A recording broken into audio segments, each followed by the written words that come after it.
ርዕስ እግዚአብሔር መጠጊያችን ነው፣ እግዚአብሔር መጠጊያችሁ ነው በሚል ነው። ይህን እየተናገርኩ ጥርጣሬ፣ ፍርሃት፣ አለማመን፣ ተስፋ መቁረጥ ይነሳል ከእናንተ ላይ በጌታዬ በኢየሱስ ክርስቶስ ስም አነባለሁ። መዝሙር 91 ሁላችሁም አውጡ። በልዑል መጠጊያ የሚኖር ሁሉም በሚችል አምላክ ጥላ ውስጥ ያድራል። እግዚአብሔርን አንተ መታመኛዬ ነህ እለዋለሁ። አምላኬና መሸሸጊያዬ ነው፣ በእርሱም ምን እላለሁ? በሉት እስቲ። በልዑል መጠጊያ የሚኖር ሁሉም በሚችል አምላክ ጥላ ውስጥ ያድራል። እግዚአብሔርን አንተ መታመኛዬ ነህ እለዋለሁ። አምላኬና መሸሸጊያዬ ነው። የሚመለከተው ሰው አሜን ይላል። በእርሱም እታመናለሁ። እርሱ ካዳኝ ወጥመድ ከሚያስደነግጥም ነገር ያድንሃል። በላቦቹ ይጋርድሃል፣ በክንፎቹ በታች ትተማመናለህ። እውነት እንደ ጋሻ ይከብሃል። ከሌሊት ግርማ፣ በቀን ከሚፈር ፍላጻ፣ በጨለማም ከሚሄድ ክፉ ነገር፣ ከአደጋና ከቅጥር ጋኔን አትፈራም። አልፈራም በሉ እስቲ። እግዚአብሔር መጠጊያው የሆነው ሰው አይፈራም። እግዚአብሔር መጠጊያዬ ነው ብሎ የሾመው ሰው ምን አይልም። ስለዚህ ፍርሃት ከእናንተ ላይ ይበተናል ማለት ነው። ፍርሃት እኛ ላይ ስፍራ አለው እንዴ? ስለዚህ ዛሬ በኢየሱስ ስም ከህይወታችን ላይ ፍርሃት ይበተናል። ምክንያቱም ለነፍሳችን እንነግራታለን፣ ላለው አትሞስፌር እንናገራለን። መጠጊያችን ማን ነው? እስቲ መጠጊያ እግዚአብሔር ነው በሉ። ይሄን ስትናገሩ በዙሪያችሁ ያለ ከበባ መበተን ይጀምራል። መጠጊያ እግዚአብሔር ነው በሉ እስቲ። የምታመነው ጌታን ነው በሉ። መዝሙረኛው ዳዊት እዚህ ጋር ሲጽፍ መዝሙር 91 ቁጥር 1 ላይ ሲጀምር በልዑል መጠጊያ የሚኖር ይላል። ልዑል የሚለው ቃል እግዚአብሔርን ነው የሚያመለክተው። በልዑል መጠጊያ የሚኖር ሁሉም በሚችል አምላክ ጥላ ውስጥ ምን ይላል? በልዑል መጠጊያ የሚኖር ሁሉን በሚችል ኤልሻዳይ በሆነው ጌታ ማለት። ኤልሻዳይ ማለት ምን ማለት ነው? ሁሉን ቻይ። ኤልሻዳይ ሁሉን ቻይ። ኤል እግዚአብሔር ነው፣ ሻዳይ ሁሉን ቻይ። እግዚአብሔር ሁሉን ቻይ ስለሆነ በሁሉን ቻይነት ውስጥ ስለምንኖር አንፈራ። መጠጊያችን ማን ነው? በልዑል መጠጊያ ነው የሚለው ሲጀምር። በልዑል መጠጊያ ውስጥ የሚኖር ሁሉም በሚችል አምላክ ጥላ ውስጥ ያድራል። ላሳያችሁ አንድ ነገር። በእግዚአብሔር አምላክነት ጥላ ውስጥ የሚያድሩ ጥላቸው እግዚአብሔር ስለሆነ የሚመጣው ነገር ሁሉ ምን አይላችሁ? አያገኛችሁ። ወደ እነሱ ሞት ቢመጣ ጥላቸው እግዚአብሔር ነው። ወደ እነሱ ፍርሃት ቢመጣ፣ ወደ እነሱ ስደት ቢመጣ እግዚአብሔር ጥላቸው ስለሆነ የሚመጣባቸው ነገር ምን አይልም? አያገኛቸውም። ቀጥሎ ያለው ቁጥር እንደዚህ ይላል፣ እነርሱም ከአዳኝ ወጥመድ ምን ይላሉ? ያመልጣሉ። አምላካችሁ መጠጊያችሁ ከሆነ እግዚአብሔር መጠጊያዬ ነው ብላችሁ ይሄን ቃል ስታምኑ ወደ እናንተ የሚመጣ ወጥመድ ሁላ ምን ይላል? በኢየሱስ ስም ይሰበራል በሉ። እግዚአብሔር መጠጊያዬ ነው በሉ። እግዚአብሔር መታመኛዬ ነው በሉ። እግዚአብሔር መጠጊያው የሆነው ሰው፣ እግዚአብሔር መታመኛ የሆነው ሰው፣ እግዚአብሔር ጋሻ የሆነው ሰው፣ እግዚአብሔር ከለላ የሆነው ሰው አይፈራም። እግዚአብሔር ጋሻዬ ነው በሉ እስቲ። ዘፍጥረት 14 ላይ እግዚአብሔር ለአብርሃም እንደዚህ ያለው፣ አብርሃም ፈርቶ በነበረበት ሰዓት ነው። እግዚአብሔር ሰዎች ሲፈሩ ነው መጠጊያችሁ ነኝ ብሎ የሚናገር። አብርሃም ፈርቶ በነበረበት ሰዓት እግዚአብሔር ዘፍጥረት 14 ላይ ሄደና እንደዚህ ያለው፣ አብርሃም ሆይ አትፍራ፣ እኔ ለአንተ ምን ነኝ? ጋሻ ነኝ፣ ዋጋህም እጅግ ታላቅ። እኔ ለአንተ ጋሻ ነኝ ማለት ጋሻ፣ ቆይ እንዴት ነው ሰው የሚከለልበት ከለላ አይደል? መጠጊያ አይደል? ጋሻ እስቲ አይታችሁ የምታውቁ ሰዎች አላችሁ? ጦር ሜዳ ላይ ምን የሚከለሉበት የሚወረወርባቸውን ነገር የሚከላከሉበት ነገር። እግዚአብሔር ለአብርሃም የተናገረው ለዚህ ነው። እኔ ጋሻህ ነኝ። እኔ ጋሻ ነኝ ማለት አመጽ ወደ አንተ ቢመጣ፣ ውጊያ ወደ አንተ ቢመጣ አያገኝህም። ጋሻው ማን ነው?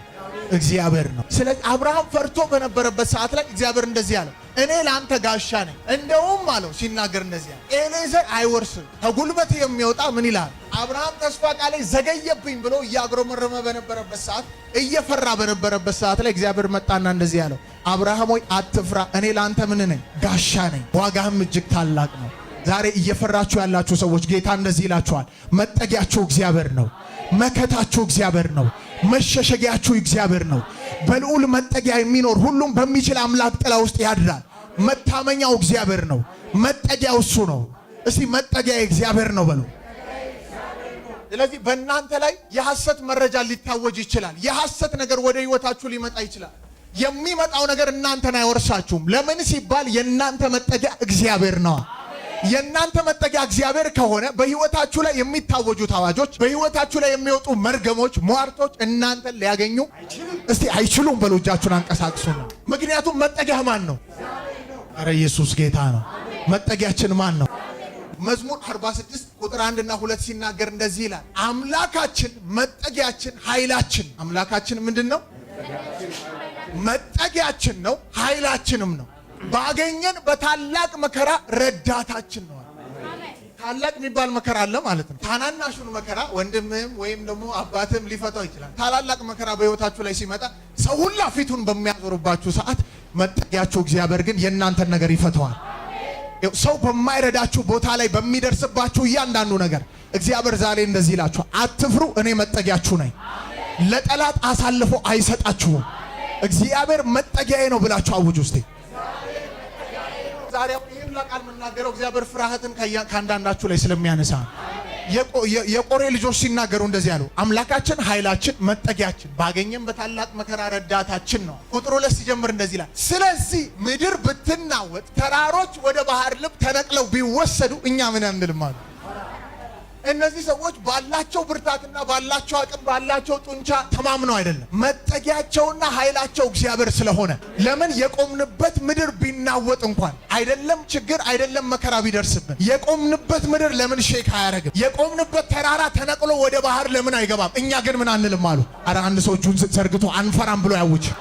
ለቋችሁ መሄድ ነገር አለ። አልፈራም በሉ እስቲ።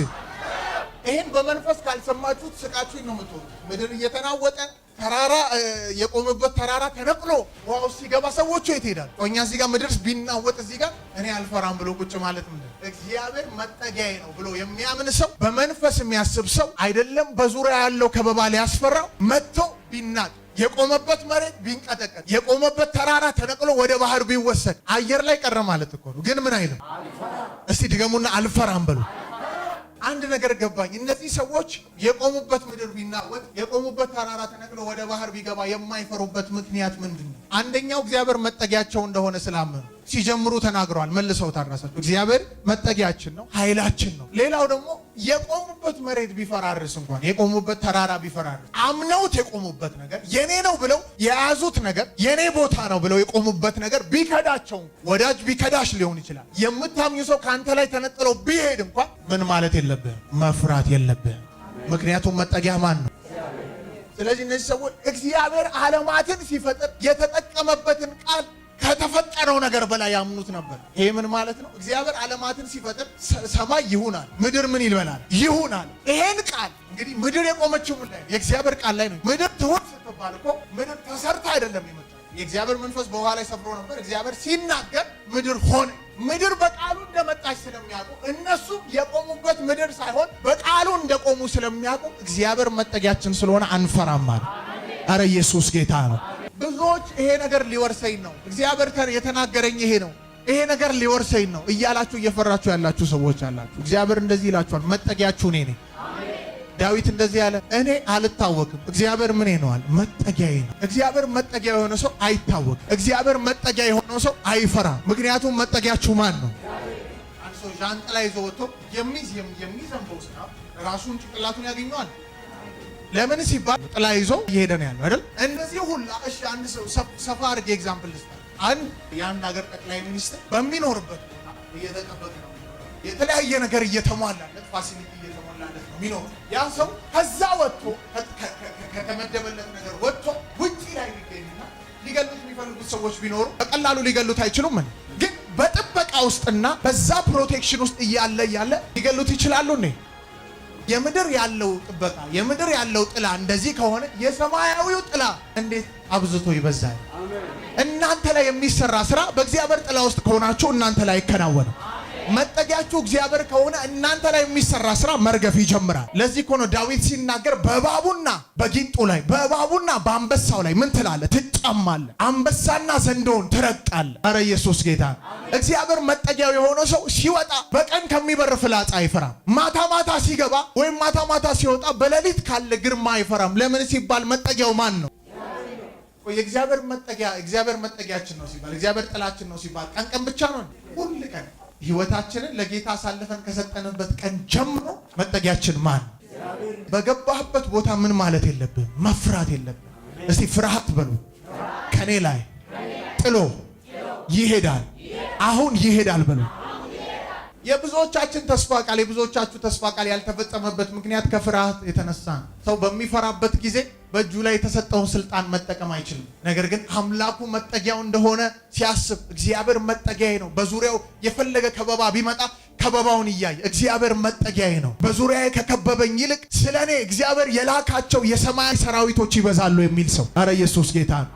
ኤልሳ እንደዚህ አይደል ያለው? ኤልሳ ሶሪያን ሰራዊቶች እያንዳንዱ ከበውት እሱ ጧት ተነስቶ ሲመለከታቸው እነሱን አይደለም የሚያዩ፣ ስለሱ ከሰማይ የታዘዙ የእሳት ሰረገሎችና የእሳት ፈረሶችን ነው የሚያዩ። ጊያዝ ግን እግዚአብሔር የነሱ መጠጊያ እንደሆነ ስላላመነ የእግዚአብሔር አብሮነት በደም ከነሱ ጋር እንዳለ ስላላወቀ አንድ ነገር አለ። ጧት ላይ ተነሳና ሲመለከት በዙሪያቸው ምን አሉ? ብዙ ሺህ ሰራዊቶች አሉ። ስለዚህ በሚታየው ነገር ተወሰደና የሚታየው ሰራዊት ላይ ያየና ኧረ እባክህን ጌታዬ ልንጠፋ ነው። ኧረ አባቶ የዚህን ሰው አይን ክፈትለታል። አይኑ በሚከፈትበት ጊዜ ሰውየው የባሰ ሪላክስ ሆኖ ቁጭ ማለት ጀመረ። በዙሪያቸው ከከበበው ከበባ ይልቅ የሰማይ ሰራዊቶች የከበቡትን ከበባ ስለሚያይ ሳይናወጥ ሳይፈራ ፈታ ብሎ ቁጭ አለ። አሁን ይሄ ቃል ምን እንደሚያደርግላችሁ ታውቃላችሁ? አምናችሁ ስትቀበሉ በመንፈስ ዓለም ላይ የተጋረደ አይናችሁ እግዚአብሔር መጠጊያችሁ እንደሆነ፣ እግዚአብሔር ስለእናንተ መልአኩን እንደሚያዝ፣ እግዚአብሔር እንደሚጠብቃችሁ የማታምኑ ሰዎች አሁን በዚህ ሰዓት አይኖቻችሁ ተከፍተው በዙሪያችሁ ያለውን ጥበቃ ማየት ትጀምራላችሁ።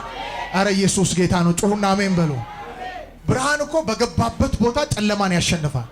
መጽሐፍ ሲናገር እንደዚህ ይላል፣ ብርሃን በጨለማ ላይ ያበራል፣ ጨለማ አላሸነፈው። ብርሃን እዚህ ቤት ስታበሩ ጨለማ ቀስ በቀስ እያለ ነው የሚወጣው።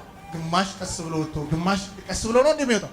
ደሞመንት በምታበሩበት ሰዓት ጨለማ የት ገባ ሳትሉ አይኖቻችሁን ስትከፍቱ የለም። ለምን ሲባል ብርሃን ጨለማን የማሸነፍ አቅም አለ። ዛሬ በኢየሱስም ይሄ መረዳት ሲበራላችሁ ወደ ሰፈሮቻችሁ ወደ ቤቶቻችሁ ስትመለሱ በዙሪያችሁ ያለ ከበባ ብርሃን አብርታችሁ ጨለማ ወዲያው እንደሚጠፋ ከበባው በኢየሱስ ስም ይበተናል። እጃችሁን ዘርጉና እስቲ ይበተናል በሉ። በኢየሱስ ደም ዛሬ ይበተናል። መዝሙር 91 ቁጥር 9 እንደዚህ ይላል፣ አቤቱ አንተ ተስፋዬ ነህና ልዑልን መጠጊያ ያደረክ። ልዑልን ምን አደረክ? እግዚአብሔርን መጠጊያ ያደረክ። ክፉ ነገር ወደ አንተ አይቀርብም። ኧረ ኢየሱስ ጌታ ነው። የገባው ሰው ቢሆን ጮሆ አሜን ይላል። ልዑልን መጠጊያ ያደረክ፣ ክፉ ነገር ወደ አንተ አይቀርብም፣ መቅሰፍት ወደ ቤት አይገባም። በመንገድህ ሁሉ ይጠብቁ ዘንድ መላእክቱን ስላንተ ያዛቸዋል። እግርህም በድንጋይ እንዳትሰናከል በእጃቸው ያነሷል። በተኩላና በእባብ ላይ ትጫማለህ፣ እባብና ዘንዶውን ትረግጣለህ። በእኔ ተማምኗልና ምን እለዋለሁ? ስሜንም አውቋልና ምን እለዋለሁ? እስቲ እጋረዳለሁ በሉ። ቁጥር 9 ሲጀምር ይሄ ተደጋጋሚ ሐሳብ ነው። እንዲበራላችሁ ይሄን ቃልና ልዑልን መጠጊያ ያደረገ። ልዑል ቅድም እንደተናገርኩት እግዚአብሔር ነው። እግዚአብሔርን መጠጊያ ያደረገ፣ እግዚአብሔር መጠጊያዬ ነው ብሎ የሚያምን ሰው መቅሰፍት ወደ ቤቱ አይገባም። ክፉ ነገር ወደ እሱ አይቀርብም። አንተ ቤት መቅሰፍትና ክፉ ነገር የማይገባበት ምክንያት ካለህ አቅምና ካለ የጸሎት ጉልበት አይደለም። እግዚአብሔር መጠጊያ ስለሆነ ነው። እግዚአብሔር ረዳትህ ስለሆነ ነው። እግዚአብሔር መሸሸጊያ ስለሆነ ነው። ክፉ ነገር ወደ እኔ አይቀርብም ብሉስ። መቅሰፍት ወደ ማን ቤት አይገባም? ወደ ቤት አይገባም ብሉስ። ይሄን ቃል አምናችሁ ብትቀበሉ ይሻላችኋል። አንዳንዶች ልክ ይሄን ቃል አምነህ ስትቀበል መቅሰፍት ወደ ቤት መግባት መንፈሳዊ ዓለም ሰው ትንቢትን ስላመጣችሁለት አይደለም መቅሰፍት ወደ ቤቱ የማይገባው። መቅሰፍት ወደ ቤቱ ቢመጣ እንኳን የቃሉ መገለጥና የቃሉ መረዳት ካለው መቅሰፍቱ በሩ ላይ ደርሶ የሌላውን ቤት እየፈጀ መቅሰፍት እኔ ቤት አይገባም። ምክንያቱም መጠጊያ እግዚአብሔር ነው። እግዚአብሔር መጠጊያ ባይሆን በፊት እንደነበሩ ዓመታቶች ቢሆኑ ሊገባ ይችላል። አሁን ግን ቤት ውስጥ ያለው መገኘት የእግዚአብሔር ነው። አረ ጩሁና አሜን በሉ። መቅሰፍት ወደ ቤት ምን አይልም። ዘጸአት 12:13ን ስትመለከቱ ደሙ በመቃኑ ላይ ከመቀባቱ የተነሳ የእግዚአብሔር መልአክ ሰይፍ የያዘው መልአክ እያለፈ ይሄድ ነበር። መቅሰፍት ወደ ቤታቸው አይገባም ነበር። የብሉይ ኪዳን የታረደው በግ እግዚአብሔር አምላክ ለሙሴ ተናግሮት ይሄን በግ እረድ፣ ከዛ በኋላ ቤታቸው ላይ ምን በሉ መቃኑ ላይ ይቀባ። የእግዚአብሔር መልአክ ከሰማይ ሲመጣ ልክ ቤት ውስጥ ለመግባት የመጀመሪያውን በኩር ለመግደል መቅሰፍትን ይዞ ሲመጣ ሲያይ ደማን ሲመለከት ኪዳን ያለበት ነው። ሲመለከት የእግዚአብሔር መጠጊያ የሆኑ ሰዎች ናቸው። ሲመለከታቸው የኪዳን ህዝቦች እግዚአብሔር መጠጊያ የሆነላቸው ሰዎች ናቸው። ስለዚህ እዚህ ቤት መግባት አልችልም፣ ተሳስቼ ገብቼ እንኳን እርምጃ ብወስድ የኔም ታሪክ መዘጋቱ ነው ብሎ አልፎ ነው የሚሄደው። ያ መልአክ ተሳስቶ እዛ ቤት ቢገባ ገና እርምጃ ሳይወስድ እርምጃ ነው የሚወሰድበት አይደል? ገና ሰይፉን ሲያነሳ በሱ ላይም ሌላ ሰይፍ ነው የሚነሳበት። ባንተ ላይ ሊሰራ ሲል ከላይ መጠጊያ የሆነው እግዚአብሔር መልአኩን ልኮ፣ አረ ኢየሱስ ጌታ ነው። ከበባውን የምታሸንፍበት፣ ፍርሃትን ጥለ የምትነሳበት፣ የአሸናፊነት መንፈስ ሰንቀ የምትነሳበትን ቃል እየነገርኩ ነው ያለሁት። የብሉይ ኪዳን የተቀባው ደም እንደዛ መቅሰፍትን ማሳለፍ ከቻለ እኔና አንቺ በክርስቶስ ኢየሱስ አምነን ድነን የተቀባንበት ደም የተደረገልን ምልክት እንዴት በላቀ ሁኔታ መርገምን፣ ጭንገፋን፣ መቅሰፍትን ከኛ ቤት እያላቀቀ እንዴት አይወስድም? ኧረ አንድ ሰው ጮሆ አሜን ይበል። ብዙዎቹ የደሙ አቅምና ብዙዎቻችን የደሙ አቅምና የደሙ ጉልበት ስላልገባን መጠጊያችን እግዚአብሔር መሆኑን በሁኔታዎች ምክንያት ስለምንረሳ ሁኔታዎች አንዳንዶቹ ይጫወቱባቸዋል።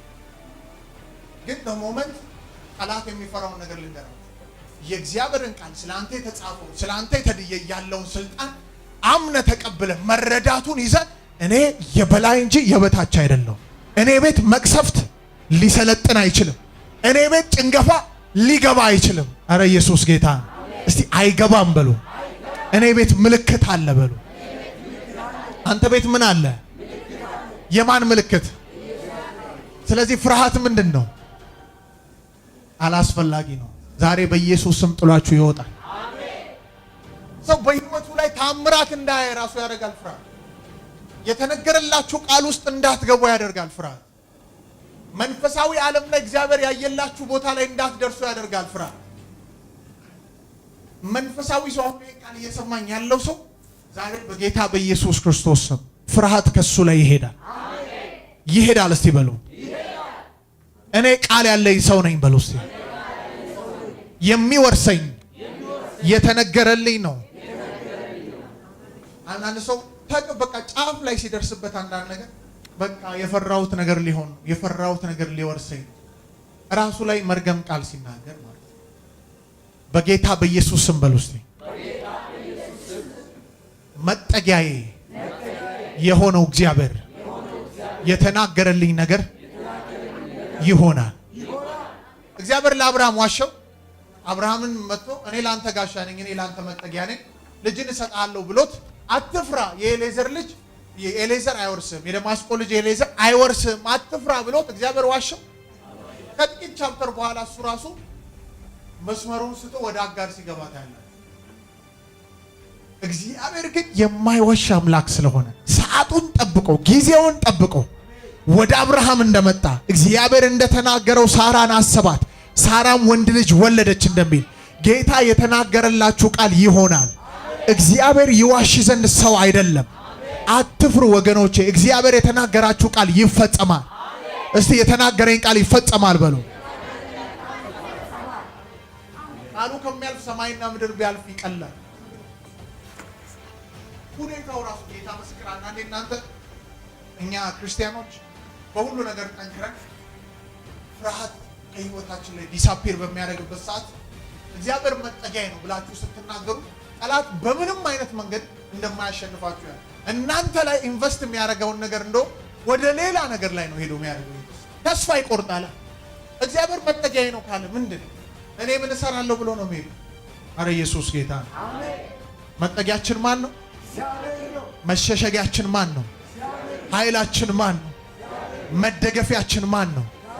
እኛ ቤት ምልክት ስላለ ሞት ምን አይልም፣ ጭንገፋ ምን አይልም። በኢየሱስ የምትናገሩትን ቃል ትወርሳላችሁ። ጭንገፋ እኔ ቤት አይገባም በሉ እስቲ። ሞት እኔ ቤት አይገባም በሉ እስቲ። ማቴዎስ ወንጌል ምዕራፍ 14 ላይ አንድ ቃል አለ። ኢየሱስ ክርስቶስ ደቀ መዛሙርቱ ሰበሰበና ብዙ ታምራቶች ካደረገ በኋላ ካስተማረ በኋላ አንድ ነገር አላቸው። ወደ ማዶ ምን እንበላላችሁ? ወደ ማዶ የተናገራቸው መጠጊያቸው የሆነው ኢየሱስ መለኮት የሆነው ኢየሱስ ወደ ማዶ እንሻገር አላቸው። የሱን ቃል ሰምተው እሺ አሜን እንታዘዛለን ብለው መርከብ ውስጥ ሁሉም ገቡና ጉዞ ማድረግ ጀመሩ። ኢየሱስም በታንኳይቷ ውስጥ ገባና በስረኛው ክፍል ገብቶ ተኛ። ራስ ተንተርሶ ምን አለ? ምን ብሏቸዋል እነሱ? ወደ ማዶ እንሻገር። የተናገረው ማን ነው? ተናግሮ ይዋሻል እንዴ? ወደ ማዶ ትሻገራለህ ብሎ መንገድ ላይ የተለያየ ወጀብ ቢነሳ አውሎ ነፋስ ቢነሳ አውሎ ነፋሱ ይውጣሃል እንዴ? ምክንያቱም የእግዚአብሔርን ቃል ስለሚፈራ አንዳች ነገር በህይወት ላይ ማድረግ አይችልም። ሰይጣን ውሸቱን ነው። እስቲ በሉ ሰይጣን ውሸቱን ነው በሉ። ድገሙና የአንድ ሰው የሰማው ዜና የሰማው ወሬ ውሸት ነው። እግዚአብሔር ምስክሬ ነው። ጌታ ይናገረኛል። የሰማሽው ወሬ ውሸት ነው። የሰማኸው ወሬ ውሸት ነው። አንድ ሰው እስቲ ውሸት ነው ይበል። በፊዚካል አይናችሁ ራሱ ሪል አስመስሎ ሊያመጣው ይችላል። ነገር ግን ምንድነው ያ የተነሳው ማዕበል የተነሳው ወጀብ? ኢየሱስ ተናግሯቸው እያለ በመርከቢቷ ውስጥ ውሃ መግባት ጀመረ። ውሃውን እያንቀሳቀሰ ያለ ንፋስ፣ አውሎ ንፋሱ ወጀቡን እያንቀሳቀሰ ውሃውን እያናወጠው ወደ መርከቢቷ ውስጥ መግባት ጀመረ። መርከቢቷ በውሃ በመሞላቷ የተነሳ መስጠም ልትጀምር ኦልሞስት በጣም እየተነቀነቀች እየፈሩ መፍራት ጀመሩ። በጣም መፍራት ጀመሩ። ልክ በዛን ሰዓት አንድ ነገር አደረጉ። ታችኛው ክፍል ገቡና ስንጠፋ ምን አይልም አይገድህም ብለው ቀሰቀሱት ይላል። ስንጠፋ አይገድህም ኢየሱስ ተነሳና አንድ ነገር አደረገ። ባህሩንም ወጀቡንም ጸጥ እንዲል አዘዘው ይልና ወዲያውኑ ስለምንስ አላመናችሁ? ስለምንስ ፈራችሁ?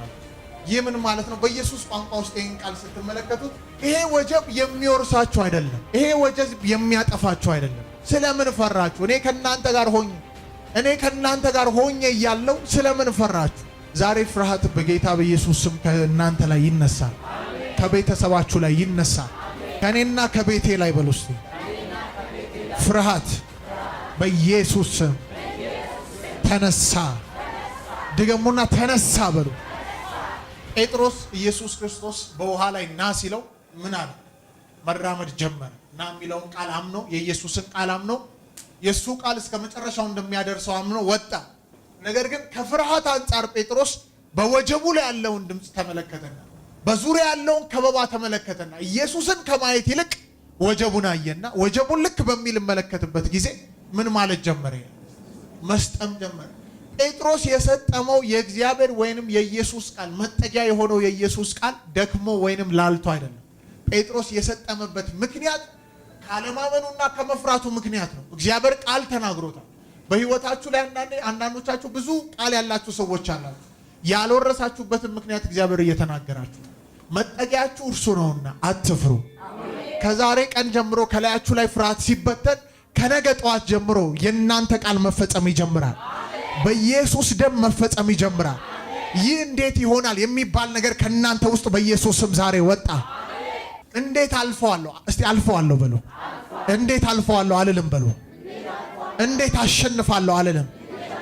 የማውቀው አንድ ነገር ነው፣ አሸንፋለሁ። የተናገረኝ ቃል ቁሙና እስቲ ይፈጸማል በሉ። ድገሙና ይፈጸማል እስቲ በሉ። ኤልሳ ትንቢት ሲናገር ያ ሰውዬ ካለማመኑ ምክንያት ምን አለ? ሰማይ መስኮት እንኳን ቢከፈት እንደዚህ ይሆናል ሊሆን ይችላል። ሰውየው ከመፍራቱ የተነሳ አይደለም፣ ካለማመኑ የተነሳ።